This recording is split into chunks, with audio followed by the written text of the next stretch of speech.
Ladies and gentlemen, you are watching the School of Scott podcast. I'm here with Greg Brainos. This is our third episode. We are breaking down the day 3 post-draft press conferences. Greg watched every single one. I watched a lot of them. And we're here to just give you the most actionable intel and takeaways. So rather than you watching 90 hours of post-draft press conferences, that's what we're here for. And you only have to watch 3 1-hour long podcasts instead, to give you the TLDR sound bites, quick hits. Greg, how are you doing today? I'm great, man. I'm going to see an NC-17 rated movie at the Ooh. Motion the Academy tonight. So That's the name of it, the Academy. Well, it's the Motion Picture Academy. It's like the Oscars. They have a museum here in LA and a movie theater, and they do a lot of screenings. So what's the movie? It's called Lust Caution. It's by Ang Lee. Oh, a couple decades old, I think. It's very horny. The lead actress got blacklisted for a few years in China for doing this film. Oh, wow. Yeah. Well, yeah, people don't know you have just like Matthew Berry, a little bit of a screenwriting background. I do, yeah. I started stand up when I was like early 20s, and got into screenwriting. And you won a big competition?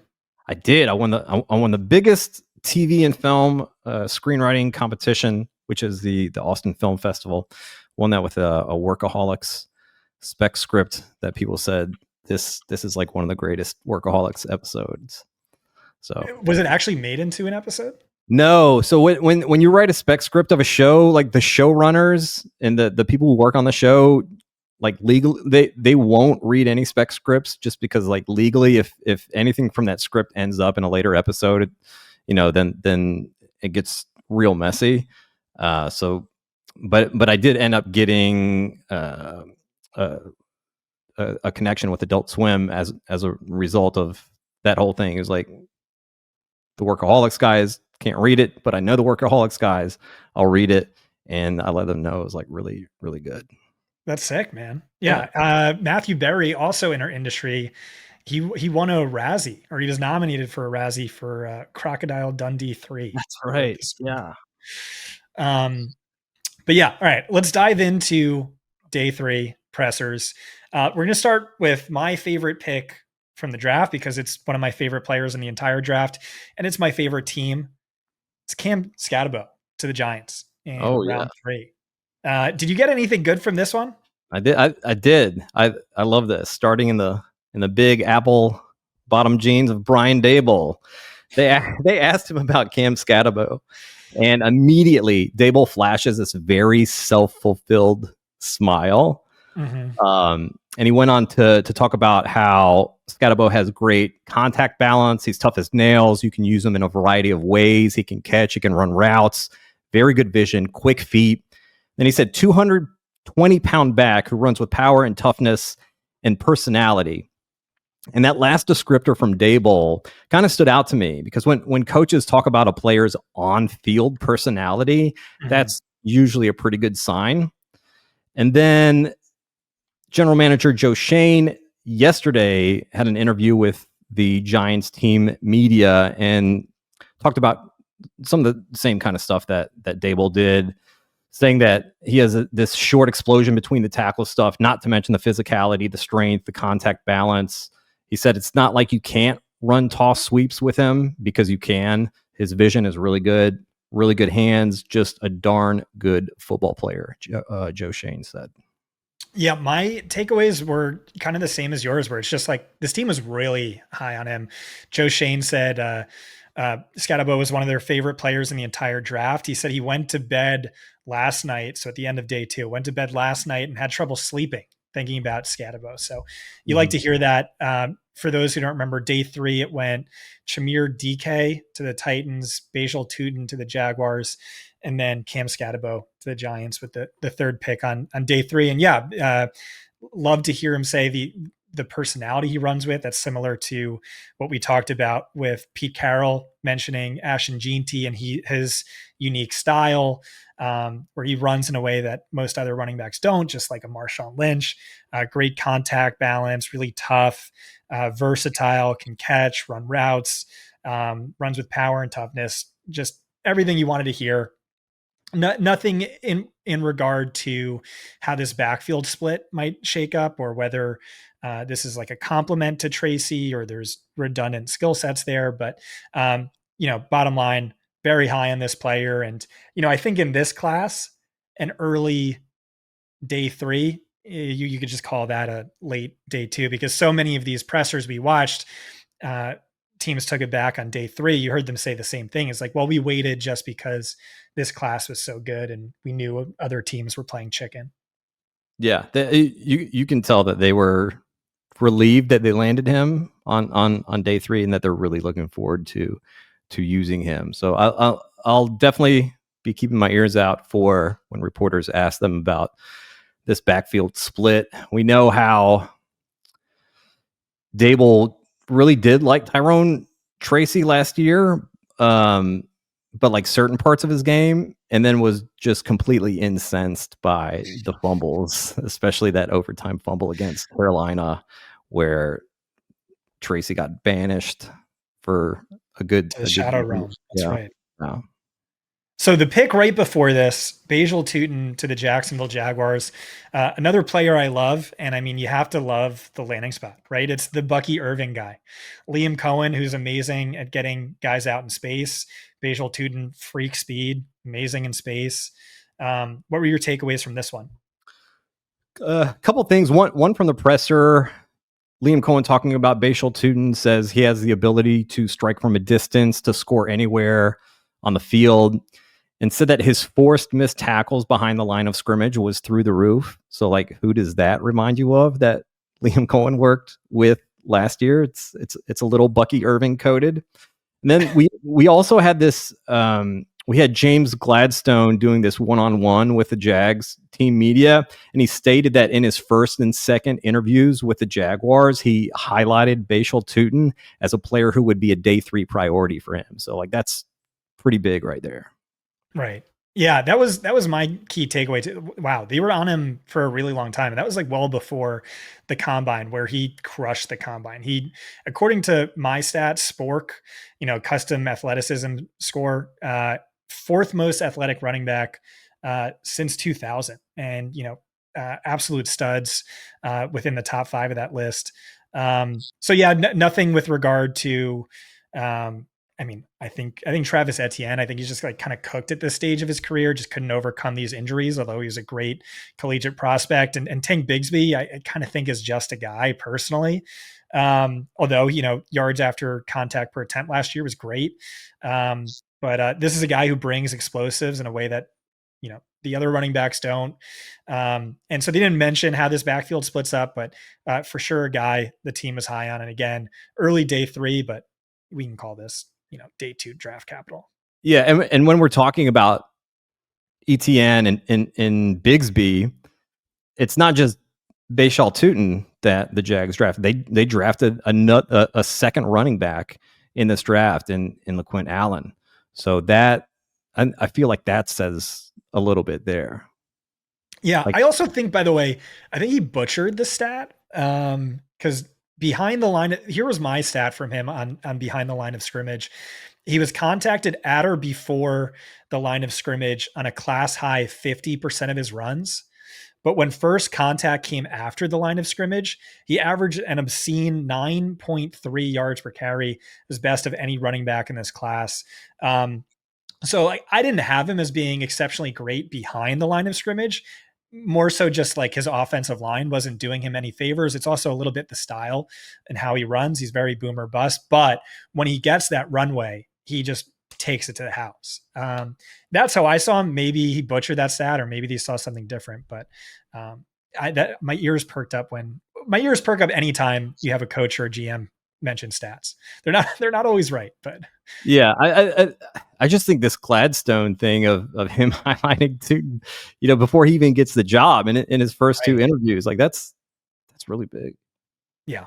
Um, Next on my list, and maybe I just went out of order, was Taj Brooks, who went much later on day three. But it was a player. Um, I wouldn't say I love, but like I think I was higher on him than most other. And he had a great landing spot to Cincinnati. Just Chase Brown and Zach Moss there, and I think Chase Brown is safe from a fantasy perspective. We were all worried about day two capital, but Brooks I think is an interesting guy. My only takeaway from this wasn't from the presser, but it was that the running back coach for the Bengals recruited Taj Brooks um, in high school. He committed as a freshman in high school to go to Tulsa, which is where he was at. Justin Hill. Hill later ended up going to, or I think Hill ended up going somewhere else, and then Brooks ended up revoking that and going to Texas Tech. But I thought that was an interesting connection. I saw some people pretty high on Brooks before the draft. I was a little surprised at how late he went here. It's funny because Zach Taylor said we were really, really high on him. It's just so funny to me when a coach or GM says that about a guy that they picked in like the last round or the last two rounds. But I get it. Like they have a lot of players on the board and guys that they really like. Zach Taylor, his what he said about Taj Brooks, just said he's tough, great lateral quickness, good ball skills, can protect for us. Really, just a good all-around player. And if you go back and look at what they have been saying about Chase Brown this offseason, and somebody in the Discord asked me before the draft, like, how do you think Chase Brown comes out of this draft? And I said, I think he comes out fairly clean. Bengals have a lot of needs on defense. They don't have a lot of draft capital in this draft. So if you're a dynasty holder of Chase Brown, you got to feel good, at least for this year. In regards to what they did in the draft and everything that they've been saying about Chase Brown. I don't think he's the kind of, stud that we can just bank on him being a starter for the next 5 years in the NFL, but this season is a pretty clean run out for him. Right. Yeah. I had him as a sort of like great arbitrage play on Quinshot Judkins where the efficiency metrics weren't great. But 2023, he had the 7th most total missed tackles forced of any running back in PFF college history. And then the crazy stat on him was he had at least 95 rushing yards in each of his last 22 collegiate games. I believe that's the most since like 1975. So just an interesting player. I wanted to hear more of your thoughts on. Next on my list, again, out of order, Jordan James goes first running back in round 5, RB 13 overall, which is a lot less than what most others expected. But obviously a great landing spot here with, Christian McCaffrey getting up there in age, injury prone, Jordan Mason gone. What were your notes on this? So John Lynch, the general manager there, said Jordan James, powerful back, runs through tackles, doesn't necessarily have tremendous top end speed, but has dart, has burst, very natural hands, a very physical runner who leaves defenders hurting. That sounds a little like Jordan Mason, who they just parted ways with. Shanahan didn't really say much about Jordan James. By the way, the biggest thing I think to come out of this press conference was Kyle Shanahan saying Brandon Ayuk might not be ready right away. We'll see how that goes. Yeah. I don't think we can count on Brandon Ayuk until like at least halfway through the season, or at least that's what I'm hearing from the injury experts. Yeah, I didn't get anything from the presser, but from the phone call, you did get a few notes. You got Kyle saying, brother, I loved your tape. I turned the tape on and I love the tape. Something like that. Frank Gore was really high on him. The running back coach was really high on him, had a ton of phone calls with him throughout the process. But yeah, I mean, again, just a great landing spot. Christian McCaffrey, 29 years old, coming off of the Achilles knee issues. And this was Dane Brugler's RB7. This was Mike Renner's RB5. We know Kyle Shanahan, that scheme is elite for running back. So although there wasn't too much from the presser, pretty great landing spot, even if draft capital was lower than expected. Next on my list, Jarquez Hunter, who is definitely one of my guys, definitely one of the players I was higher on than just about anyone else. Really, my film bros, Danny Kelly, Brett Whitefield were not as high on him as I was. They said he, stiff hipped as a runner, but he is a great like one cut go, really good speed, great explosive play element. And so I didn't get much from the presser. I'm curious to hear what you had to say, but Peter Schrager told us that he was the top player on the Rams board entering day 3. Les Snead was on him since the fall. And then after a Zoom call before the draft with Sean McVay and Snead, they told him that's our guy if he's still there on day 3. So it's clear they were high on him. Yeah, he's a Ram. Like this guy's entire makeup and profile screams Los Angeles Ram. Sean McVay said that Hunter has the ability to go through you or run away from you. He can hit home runs. The most interesting thing to me from this presser was for the second consecutive draft, Sean McVay brings up Kyren Williams unprompted and talking about how great Kyren Williams is when asked about the running back that they just drafted. Yeah, he has a tendency to do that. I think Kyren Williams is safe, but I still want to be taking taking shots on a Jarquez Hunter, maybe even a Blake Corum, probably not, but just because there's so much upside to just like anyone in a Sean McVay offense, but particularly the running back.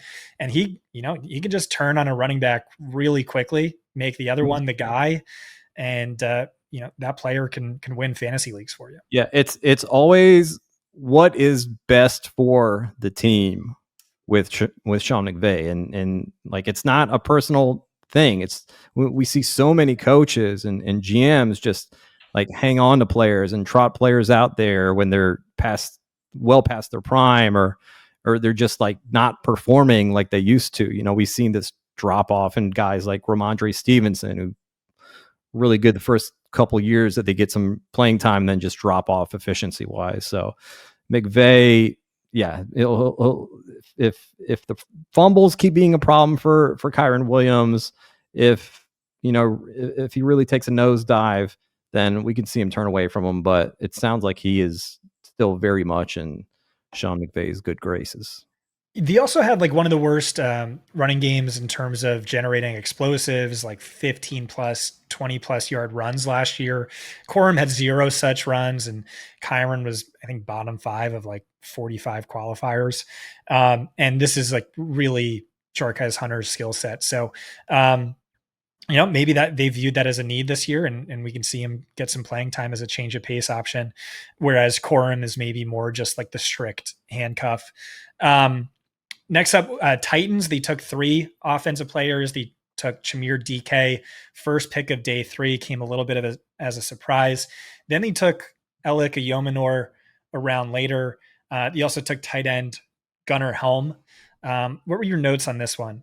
Well, they didn't have any, I think, day 2 or day 3 pressers from their GM, and yeah, it actually just dropped like 45 minutes before I watched it. So okay, yeah, I have not watched today's Mike Borgonzi presser yet. But they all had like 3 different other people in their front office. Yeah. Okay. Mm-hmm.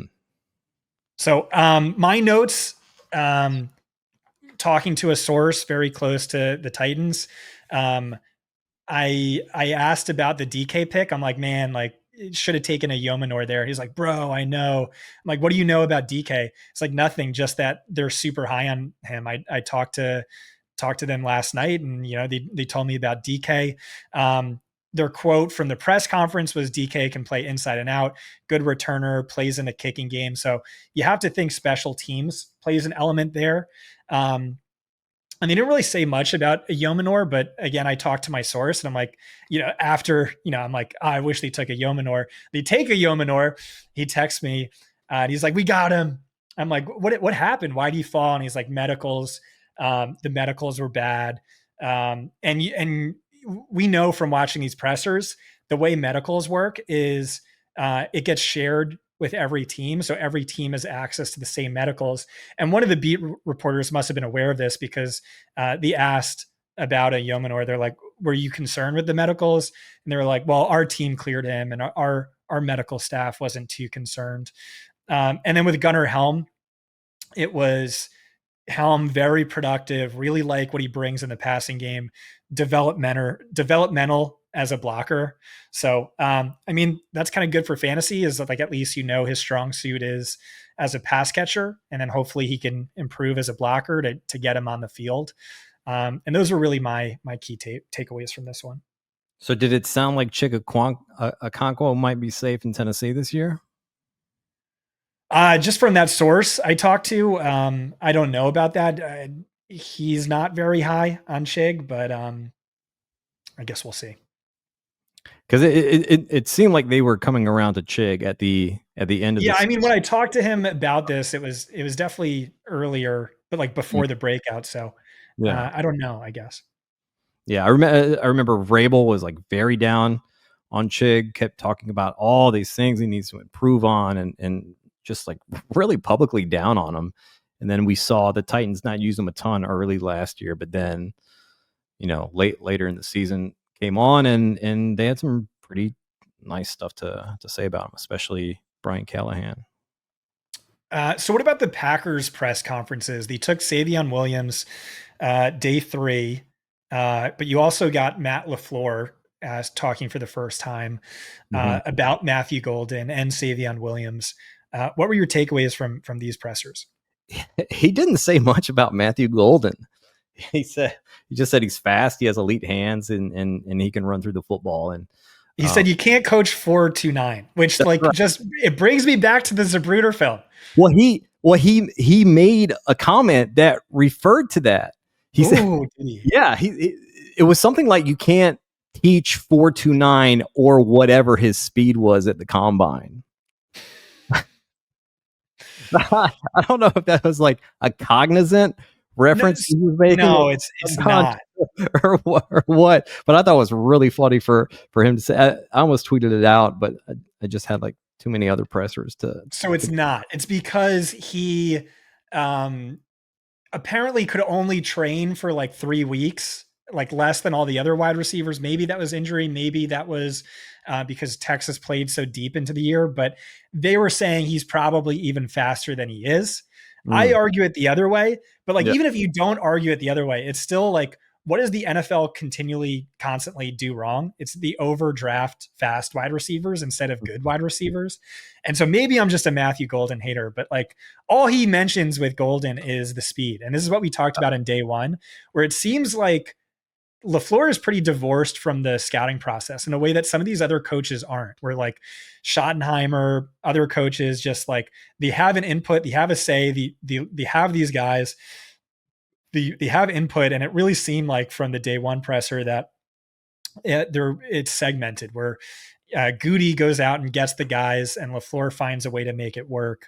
And yeah, to me, that's a little bit, I mean, I'm nitpicky here, but a little bit of a red flag when all you could really say is the speed.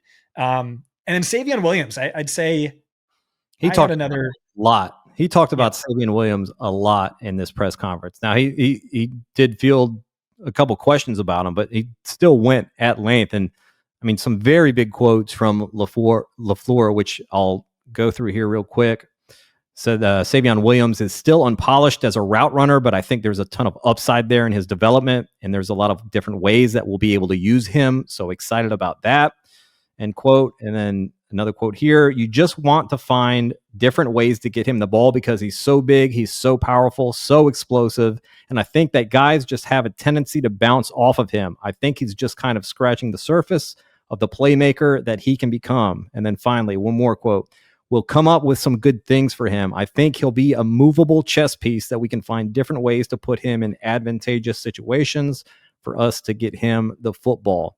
So sounds like those Jaden Reed jet sweeps that we saw and Christian Watson jet sweeps, Savion Williams might get some of these.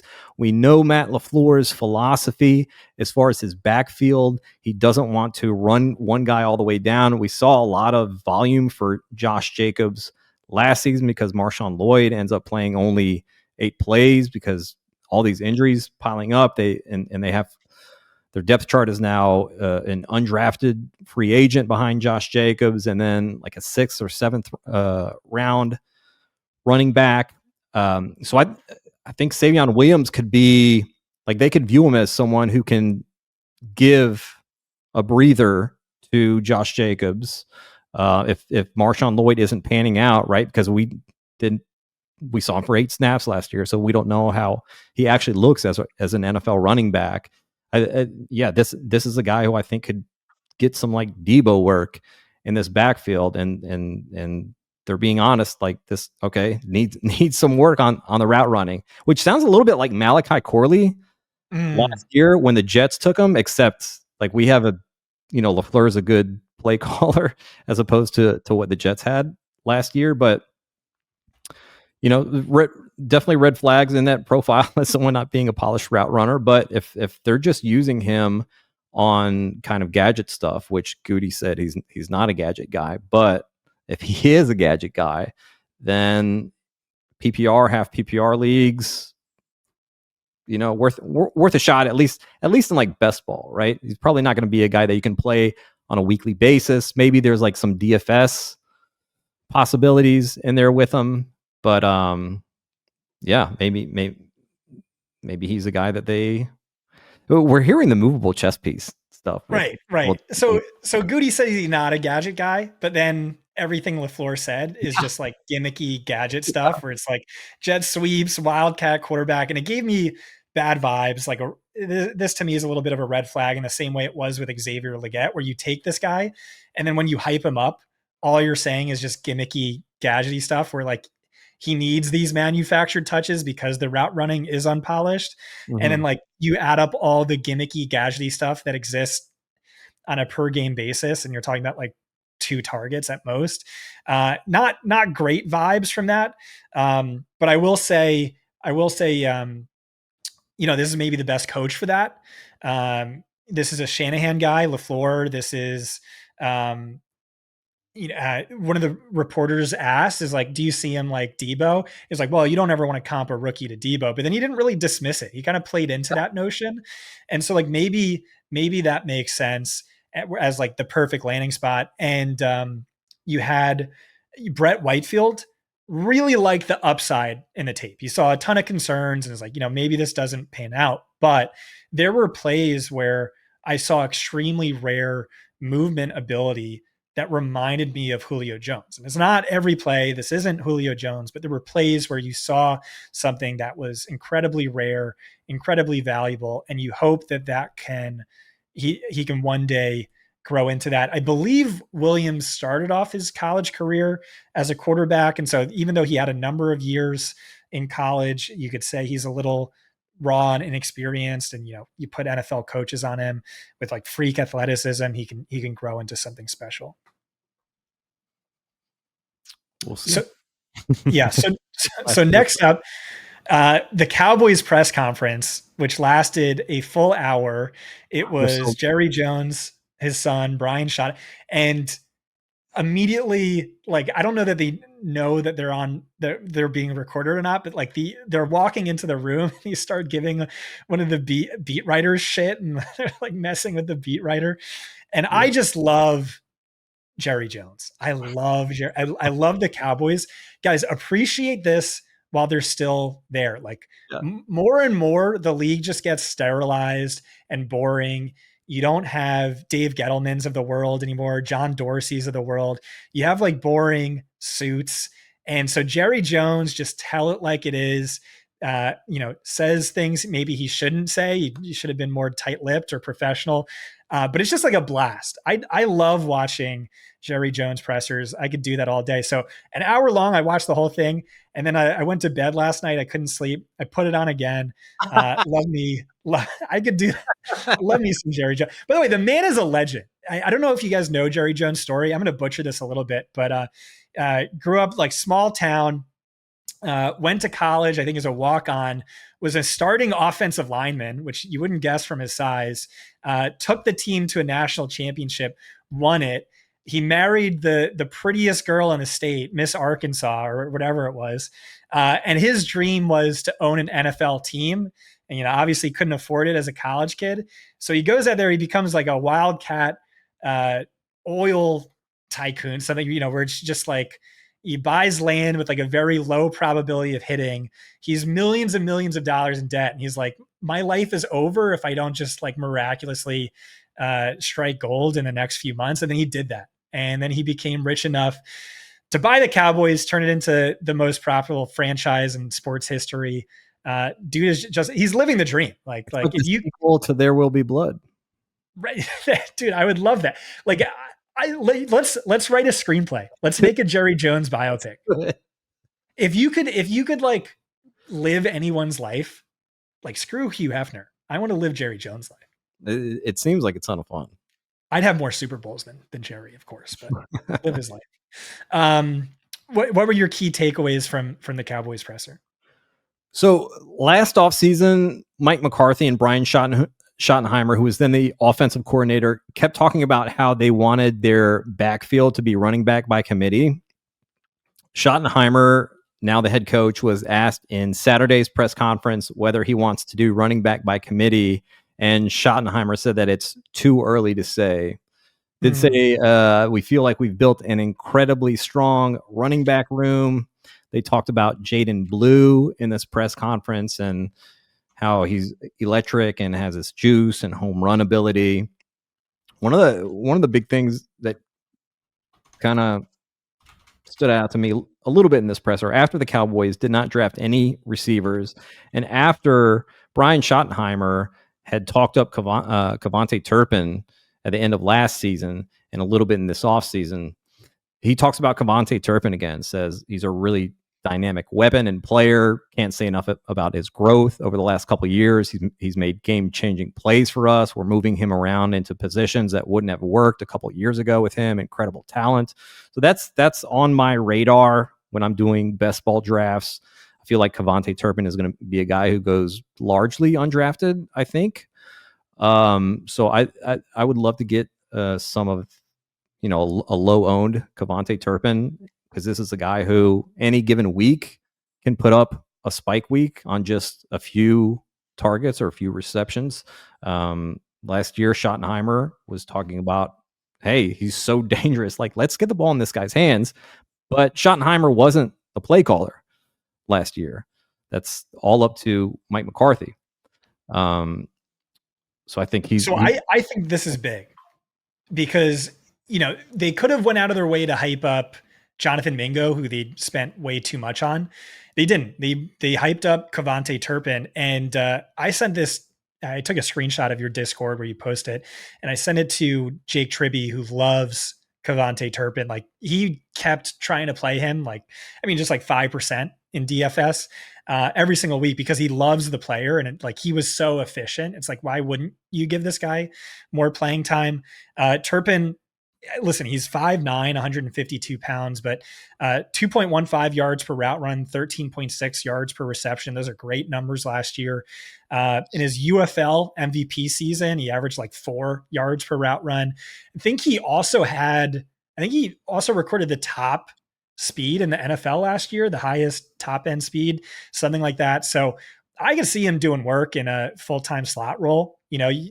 Cowboys had Cole Beasley, another undersized slot. This one brings more of a speed element. So I think you're right. I think this is a great last round best ball pick. Yeah, super, super sneaky flyer. I love it. Another note from this press conference, when asked about the running backs, it was 2 running backs who really complement each other. We got the explosive, really juicy back, and we got the big back. I just love you. You don't get quotables like that, like weird turns of phrases from anyone but the Cowboys.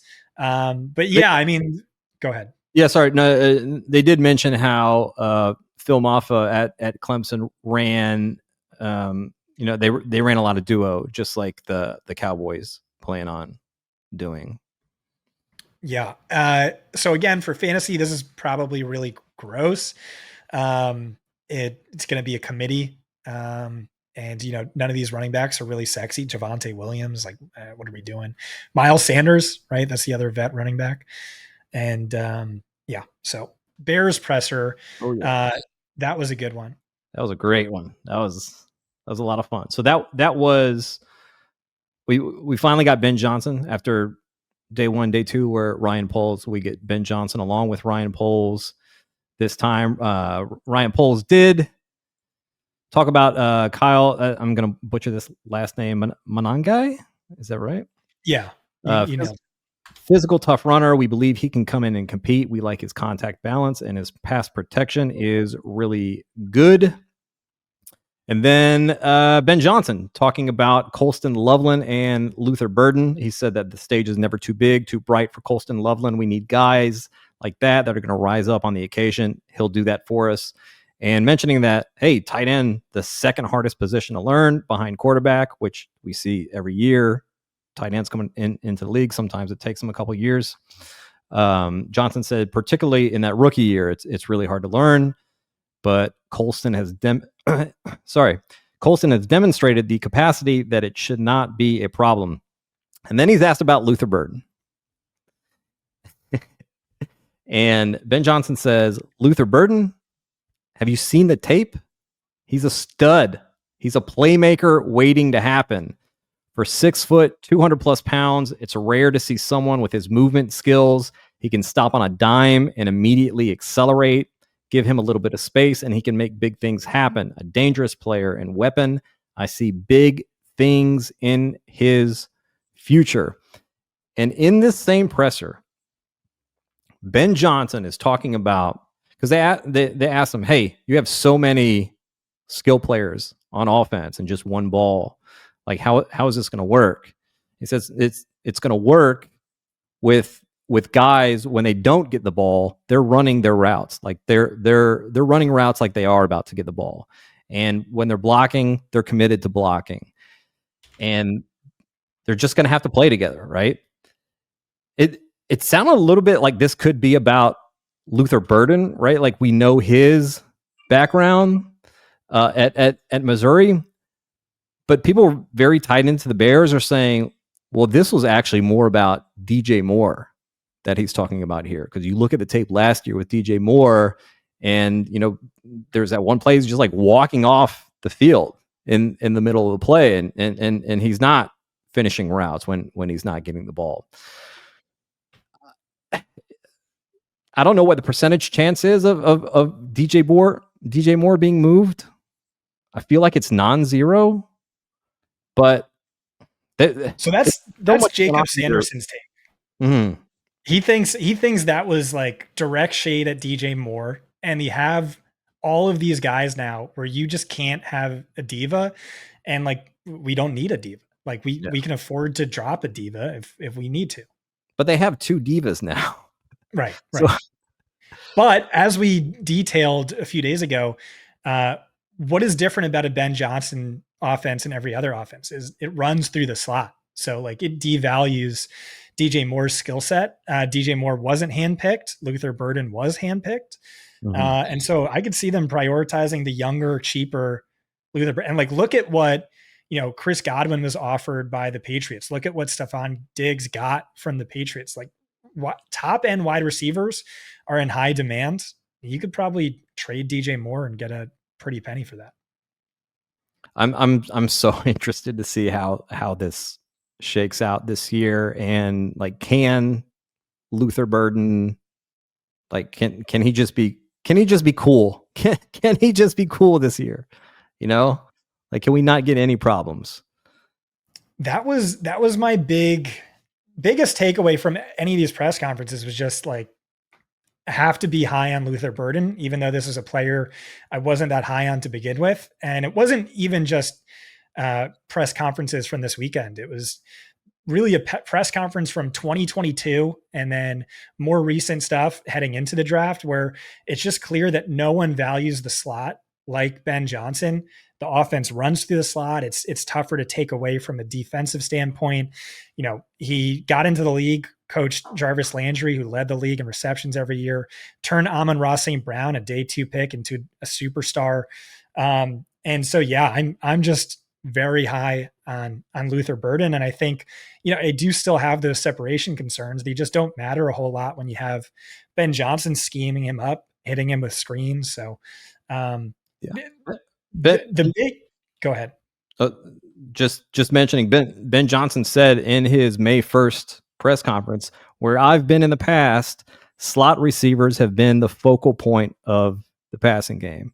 And again, they've been talking about Caleb Williams, EPA, and Ryan Poles talked about it in several press conferences this week. And Ben Johnson talked about it of, hey, we can just throw these like intermediate passes. We can throw screens. We don't have to take deep shots all the time. Like we can do whatever. We have Ben Johnson. We can do whatever we want. Caleb can get the ball out quickly now. We have a good offensive line. He can get the ball out, and these playmakers can make plays.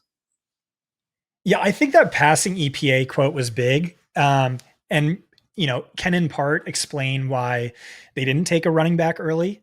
And another like key talking point that I brought up a few days ago, I still kind of believe this, is like, I don't know how confident he is in Caleb Williams. And like Brett would say, if you watch the tape, there's no way Ben Johnson could be in any way confident, because what did they do this offseason? They added 3 starters to the offensive line. They drafted a tight end in round 1. They drafted a wide receiver round 2.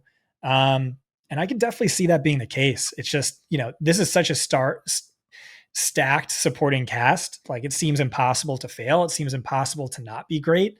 A little reminiscent of Sam Darnold last year, where it's like, I think we know Sam Darnold's not a great quarterback, but he can put up great numbers with the right play caller and supporting cast.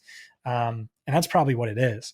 And you also have the quotes from Ben Johnson and the new offensive coordinator, Declan Doyle, about, well, Caleb Williams has been playing under shotgun since high school, and they want to do more under center stuff this year because that marries well with the play action and what Ben Johnson wants to do. And like it's going to be a lot of reps under center, and they're hoping that he'll be comfortable in it. And if not, they'll have to go in a different direction. But obviously, they want to go in this direction. You've heard a lot of teams talk about that, actually. The Seahawks have talked about that too, is wanting to move away from shotgun and more under center. And the thinking there is under center play action puts a greater strain on the defense than shotgun play action. And you do see that in the numbers, is like EPA per pass, play action's a cheat code, motion's a cheat code, but it's even higher under center than from shotgun. Next up, Brown's press conference. Could go quite a few ways with this. They took Dylan Sampson. They also took, stopping the slide, Shedeur Sanders. What are your thoughts and takeaways? As far as Shedeur Sanders, Andrew Berry said, highly accurate pocket passer, does a really good job of protecting the ball, has arm strength, mobility. Like all young players, there are things to improve. That was about it there. On Dylan Sampson, Barry said, I think he really complements our room nicely. We think he has untapped potential in the passing game, which, looking at Quinshon Judkins' profile, we didn't see a lot of pass catching from him. Now, he was playing with Travion Henderson, who's more of a pass catcher. So, maybe it's a Kenneth Walker situation where we just didn't see a lot of it in college, and he is able to do this stuff, which Andrew Berry talked about on the day 2 pressers, talking about like Nick Chubb came into the league, wasn't, people didn't think he'd be able to play on third downs, and we got him to that point. So yeah, it's like, how do you think this backfield shapes out now? Because with the day 2 pressers, after they take Judkins, who it seems to be in a better position because he has higher draft capital in the same draft as this guy. But they're talking about all this bell cow stuff with Judkins, and then they take Sampson, who a lot of people were pretty excited about as a prospect. And like, does it feel like he's more of a third down back? Like, they still have Jerome Ford there in Cleveland. Like, what do you think here? So I was a Quinshon Judkins hater and a Dylan Sampson hater. But if you believe in those players, like, this is a great tandem who complement each other perfectly. Where you have Judkins to gain the hard yards, to handle the volume, definitely lead the backfield in touches. But then you have Sampson there to generate explosive plays, serve as the change of pace option, and also get more work in the passing game. He's certainly a little bit stronger there than Judkins, or at least has more upside there. And so I see, again, if you believe in these players, I see them trying to emulate Detroit's backfield. I see them trying to emulate Ohio State's backfield.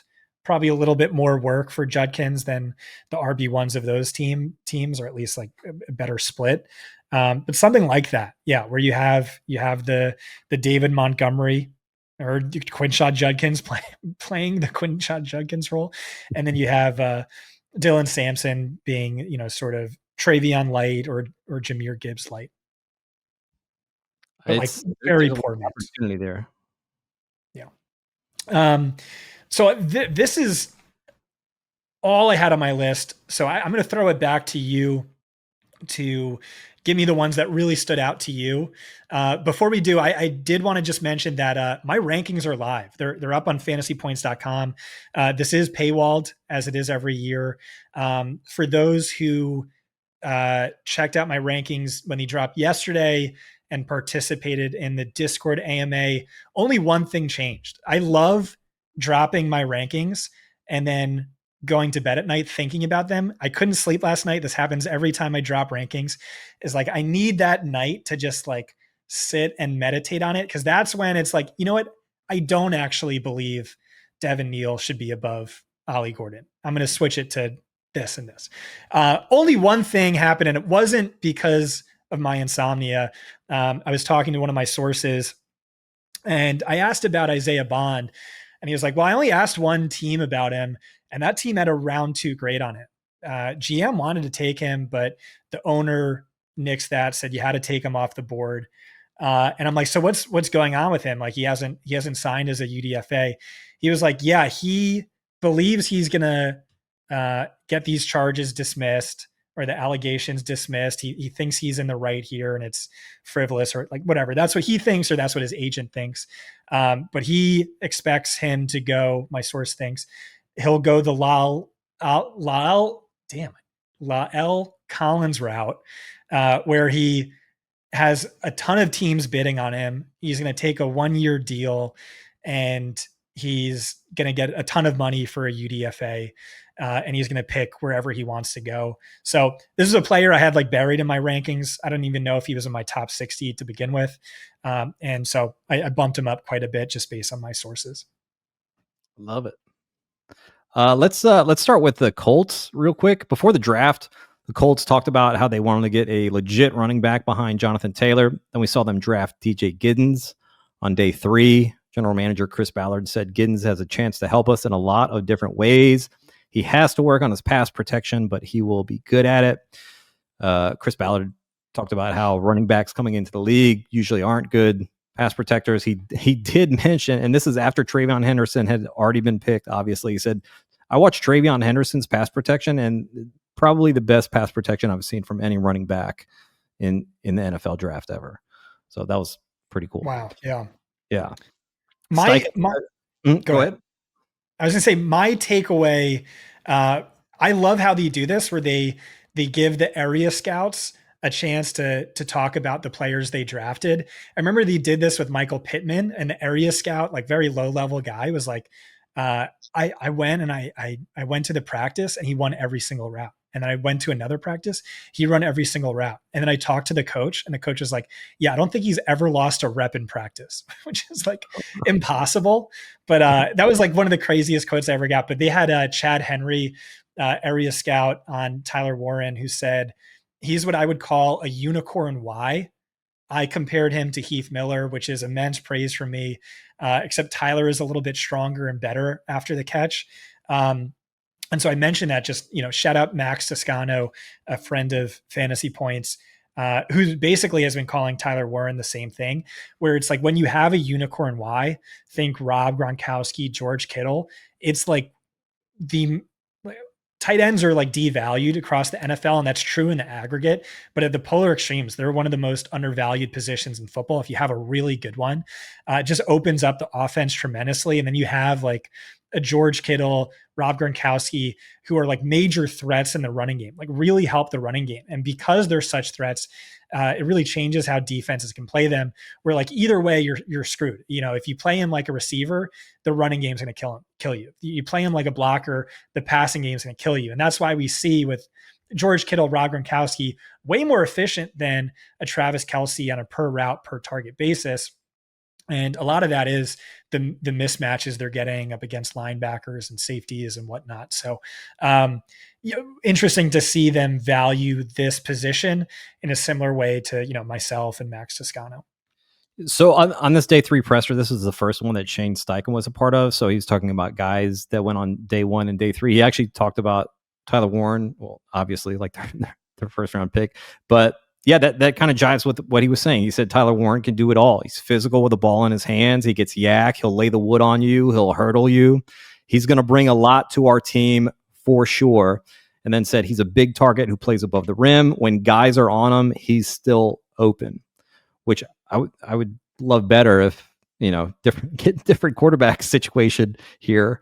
You feel like these QBs need as much separation from their pass catchers as possible. But it just goes to show the mindset of, they want to use Tyler Warren a lot. They've been talking about getting a real wide tight end for years now, and they're finally able to get a guy.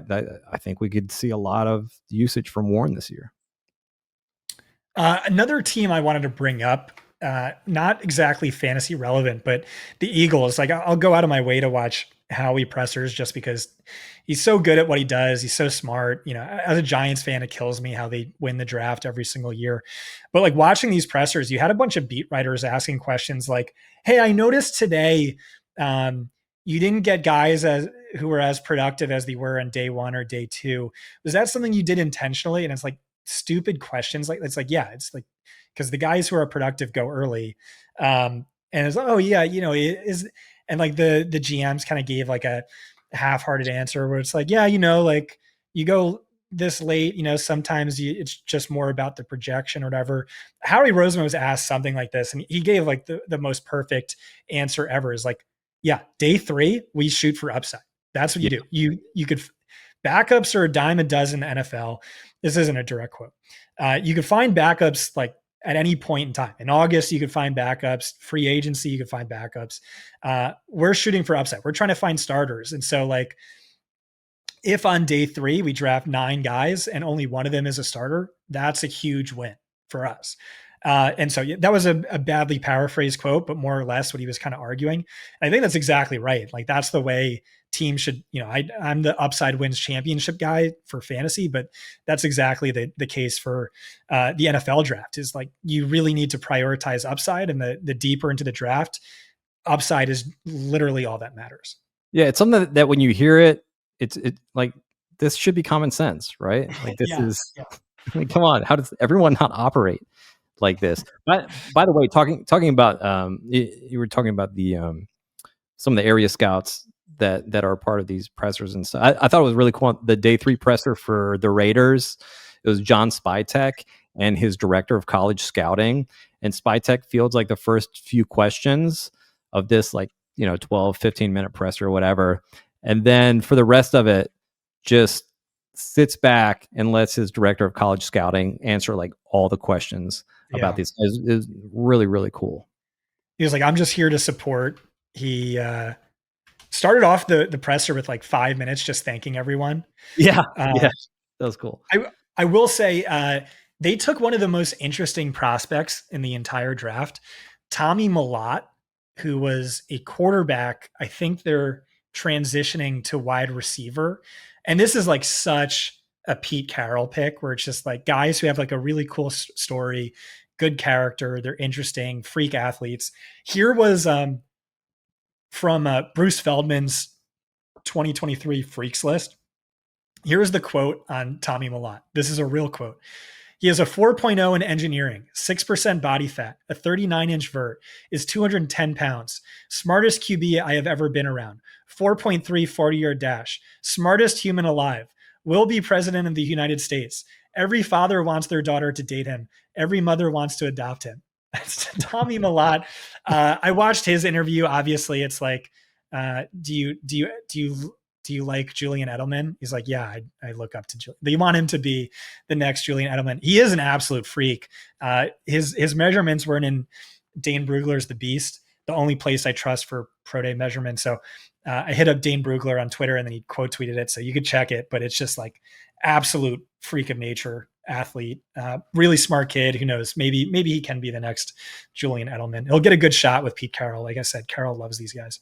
I do think it's a bit of a problem if you said was it fathers want him to marry their daughters and mothers want to adopt them. If both of those things happen, it's oh yeah, that's a little.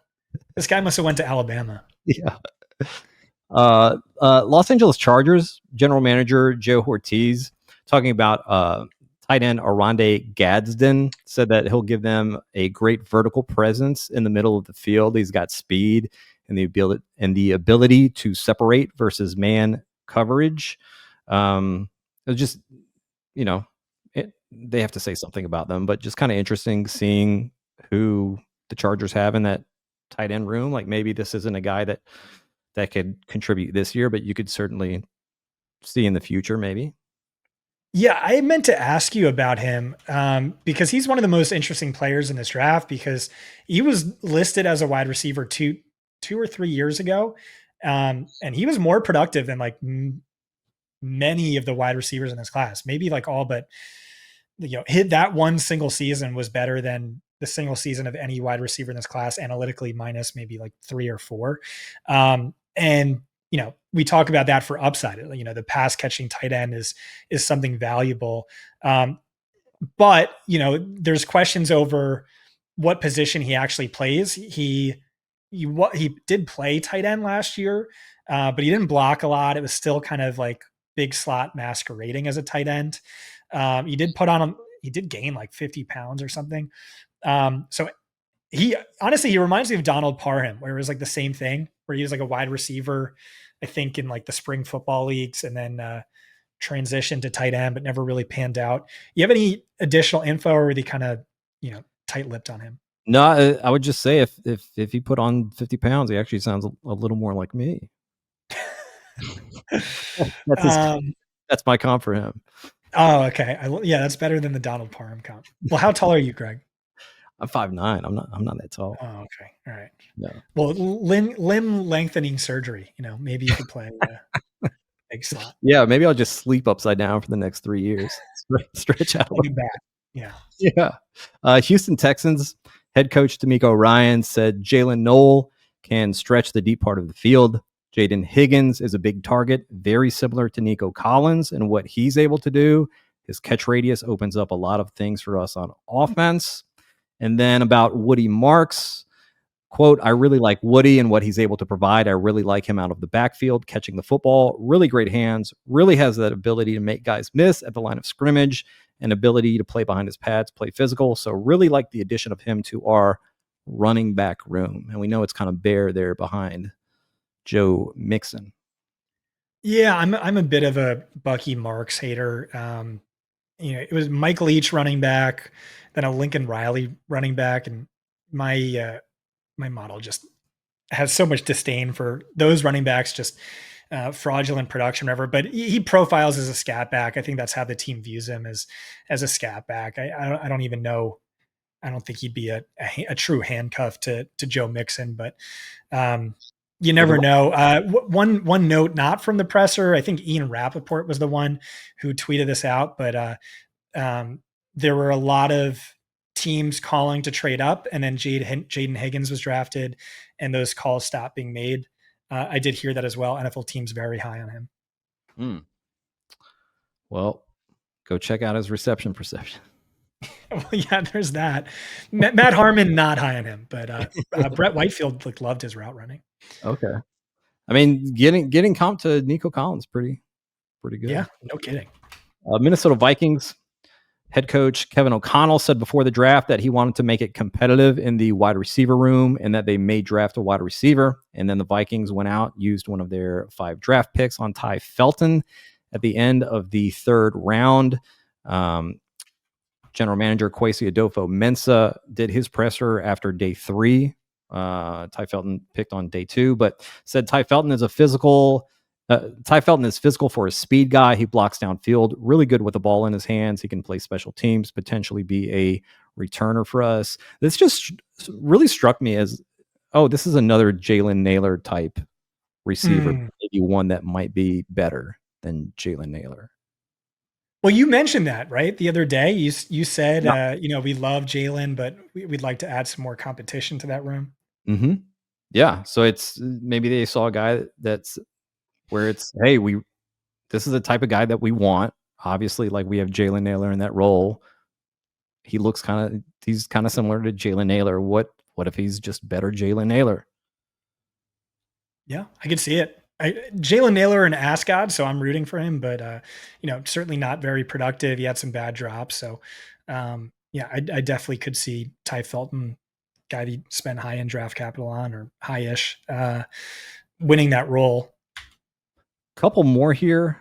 Seattle Seahawks general manager John Schneider said Torrey Horton is long, competitive, very fast, good catch radius. Said that Ricky White kind of reminds me of Donald Driver, who was one of the better special teams players in the league before he established himself as our number 1 receiver. He's tough. Head coach Mike McDonald said Damian Martinez runs the ball physically downhill. We're really excited about him. But the thing that really kind of jumped out to me is something that they've already talked about. So they're saying it again, which means, okay, they're serious about it. They asked Mike McDonald how often Seattle plans on using a fullback this year. And McDonald said, quote, "You're going to see 2 backs back there a good bit," end quote. So we look at Seattle last year, 21 personnel. They ran at 1.1% of the time, which was 21st in the NFL. They're 12 personnel with 2 tight ends, 16% of the time, 24th in the NFL. Clint Kubiak's Saints offense, 21 personnel, 16.1% of the time, 4th in the NFL. 12 personnel, 30%, which was 7th. So bad for wide receiver 3 on Seattle. Obviously, right? We're getting these bigger formations, but they're just telling us we're gonna run the damn ball this year. Mike McDonald wanted that last year. Didn't happen with Ryan Grubb. They get rid of Ryan Grubb, bring in Clint Kubiak, and it should be a pretty exciting offense, I think. Yeah, I think you nailed it. You had a lot of people being like, the Seahawks are really going to go into the season with MVS as their wide receiver 3. It just isn't an offense that works like that. So you have JSN, you have Cup, and that's what you want to do. Mm-hmm. I wonder who, and now you have Noah Fant at tight end, and you have Elijah Arroyo. And so I see heavy 12 personnel, heavy 21 personnel in the cards for them. Who's their fullback? Do I even know? So their fullback, man, I think it's like Brady something, but they let me find this real quick. George Holani, is that a fullback? No, Eric Soybert. He's a running back. It's a guy who's on the roster as listed as a fullback. But they also drafted a tight end, Robbie Oots, I think, something like that, from Alabama. So he's a tight end, but Clint Kubiak has already said, we plan on using some tight ends in the backfield as a fullback. And they talked about yesterday, I think it was John Schneider talked about how it'll either be this fullback they already have on the roster, or Robbie Oots may be able to function as a fullback, or maybe they just switch it up a little bit, right? Right. Interesting. I'm bullish, man. I think Clint Kubiak is a really smart guy. Yeah, I mean, it was a pretty nasty situation in New Orleans last year. They looked good those first couple games, and the O-line goes to hell, and Derek Carr gets injured, and I just don't think they had the kind of playmakers that a healthy Seattle team will have this year. Yeah, as bad as everything was, Derek Carr finished 5th in adjusted net yards per attempt last season. Like I know that stat isn't everything, but like that seems like it should be impossible. And then, like you said, and like they said during the press conference, before the offensive line got decimated, they had, back-to-back 40+ point games. One against Yep. the Eagles, I think. Or maybe that's when the wheels fell off. That's probably what happened. I think one was against the Cowboys. Maybe that was like And the week Panthers, yeah, well, 2. that Yeah. happened to the Panthers quite a bit. Yeah, but everyone was saying, "Oh my God, New That's Orleans! right. Look at this." I put tweets out. I was like, it is stupid. Derek Carr is still 80-1 to win MVP. And, that didn't pan out, but, I still trust, I still believe in that process. You had a fun, nice dream there for a couple weeks. Someone's shouting at their stereo. Bro, it was 2 weeks. Yeah, fair point. Fair point. We'll finish with this one. Pittsburgh Steelers head coach Mike Tomlin was asked how Caleb Johnson fits with what Tomlin wants to run on offense. And Tomlin said kind of the same things that we heard from Arthur Smith previously. This is a high volume, capable runner who was the center of his offense, a lot of NFL runs on his tape, and then said his evaluation was a fun one and his projection was an easy one. That's like a pretty bullish line right there. Yeah, whenever you hear volume runner, high volume runner, multiple times, and it's been so many times now. Yeah, dude, Jaylen Warren is not going to be a thing. This is the Caleb Johnson show. For those who don't remember, I was a little bit lower on Caleb Johnson than everyone. Well, I mean, sort of vindicated. He went day 3. He went round 3.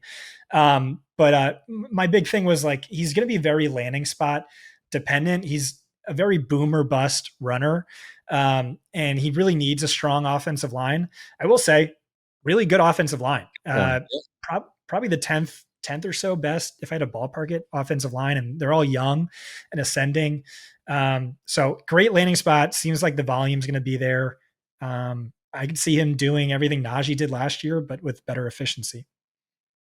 Yeah, it's a great spot for him, man.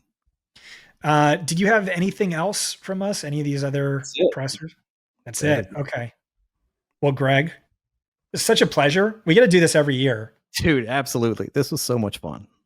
We're such degenerates. Like, I don't know who listens to this, but if you're one of the people who watched every day 1, day 2, day 3 episode, you're one of us, and we love you for that.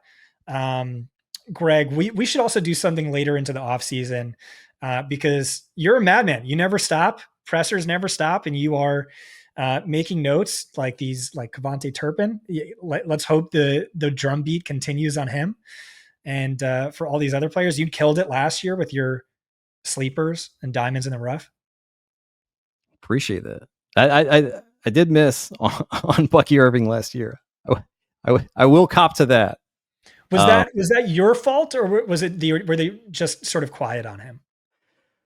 No, it's not that they were quiet on him. I mean, they talked about his issues with pass protection and stuff. And my thing was, I was new offensive coordinator in Liam Cohen. I was thinking he'll bring more of this like Los Angeles Rams mentality, where the last NFL stop that he was at, working under McVay, like he's not going to put up with a running back who can't pass protect. And Todd Bowles had also been like very, very big, and he was talking about it last offseason about, hey, if you're a running back, like you gotta pass protect. Like that's part of your duties.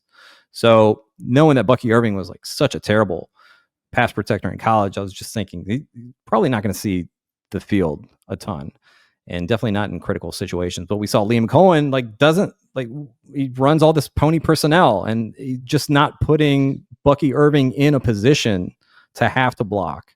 So good for Liam Cohen. Great stuff.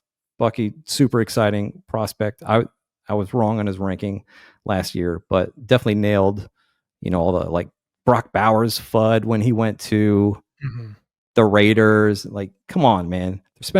They just spent an early second round pick on a tight end the previous season. Now they spent the 13th overall pick on a tight end, like they're going to use this guy. You use that kind of draft capital when you're already good at a position. Chicago Bears, Colston Loveland, Luther Burden. I think they're going to use these guys. Well, that's why we need to come together more. And it's sort of, the sum of our parts are greater than whatever that phrase is. Because my line last year was Bucky Irving is this year's Kyron Williams. But then with Brock Bowers, I said in my draft guide, I'm like, listen, I promised myself I would never be too low on a generational talent ever since, I was too low on Jamar Chase as a rookie because he had a year off and beat writers were telling us he stinks. And Brock Bowers, generational player, but I was just like, the landing spot's too bad. And then that blew up in my face in such a bad way. So we got to rectify that. Let's do it. And come together and run it back. Greg, tell everyone where they can find you. At Coach Speak Index on X/Twitter. Got a YouTube channel. Just search Coach Speak Index YouTube. I'm going to start live streaming some Best Ball Mania drafts here pretty soon. Going to have some industry people do some drafts with me as well. Going to do Best Ball karaoke again this year. Going to do probably one per week starting in a couple weeks. Really looking forward to that. Singing some Etta James, some Ray Charles, some Sam Cooke, some It Ain't Easy Being Green. I'm going to try that one for the first time.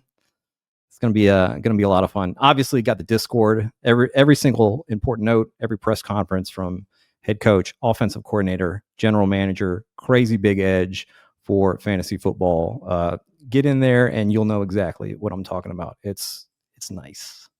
Yeah, big time vouch. Highly recommend.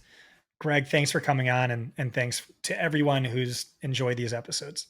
Thanks for the invite. Had so much fun, dude. Can't wait to do it again.